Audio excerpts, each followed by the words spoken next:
கடந்த 2017 மேடை ஏறி நான் கண்டிப்பா அரசியலுக்கு வருவேன், தமிழகத்துல ஒரு மிகப்பெரிய வெற்றிடமே இருக்கு, அந்த வெற்றிடத்தை பூர்த்தி செய்வதற்கு நான் அரசியலுக்கு வருவேன் அப்படின்னு நம்மளுடைய சூப்பர் ஸ்டார் ரஜினிகாந்த் அவர்கள் அவருடைய ரசிகர்கள் சந்திப்புல பேசியிருந்தாரு. அந்த நாள் இப்ப வரைக்கும் ஏகப்பட்ட விமர்சனங்கள் அவர் மீது பாய்ந்து கொண்டே வந்துட்டு இருக்கு. அவர் அரசியலுக்குலாம் வரமாட்டாருங்க, எப்பெல்லாம் அவருடைய படம் ரிலீஸ் ஆகுதோ அப்பெல்லாம் இப்படிப்பட்ட ஒரு அனௌன்ஸ்மெண்ட் சொல்லி எல்லாரையுமே அவர் பக்கம் திருப்பிடுவாரு. இதனால அவர் படத்துக்கு நல்ல கலெக்ஷன் வரும் அப்படின்னு பல பேர் விவாதங்கள் செஞ்சு வந்துட்டு இருக்காங்க. இந்த நிலைமையில மிக மிக அவசரம் அப்படின்னு ஒரு படத்துடைய லான்ச் விழாவில் பேசியிருக்காரு நம்ம சீமான் அவர்கள். என்ன பேசியிருக்காரு அப்படின்னு சொல்லி பாத்தீங்கன்னா, நீங்கள்லாம் தலைவனா அப்படின்ற மாதிரி பேசியிருக்காருங்க. ஸோ ஆரம்பத்துல அந்த படத்தை பத்தி தான் பேசியிருந்தாரு. ஒவ்வொரு நாளும் பெண் காவலர்கள் எந்த அளவுக்கு கஷ்டப்படுறாங்க, அந்த காவல்துறையில அவங்களுக்கு வர துயரங்கள் என்னென்ன அப்படின்றத ஆரம்பத்தில் பேச ஆரம்பிச்சாரு நம்மளுடைய சீமான் அவர்கள்.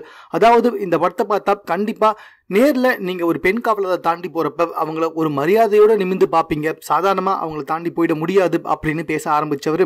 அதுக்கப்புறமா நான் லாஸ்ட் டைம்ல ஒரு இன்டர்வியூ அட்டன் பண்ணேன், ஒரு இன்டர்வியூ பார்த்தேன். அந்த இன்டர்வியூல நாங்க தலைவர் கூட நடிச்சதுல ரொம்ப சந்தோஷமா இருக்கு, தலைவர் கூட இதுக்கப்புறம் படம் பண்ண போறேன், தலைவர் கூட அப்படி இருந்தேன், தலைவர் கூட உட்காந்தேன் அப்படின்னாங்க.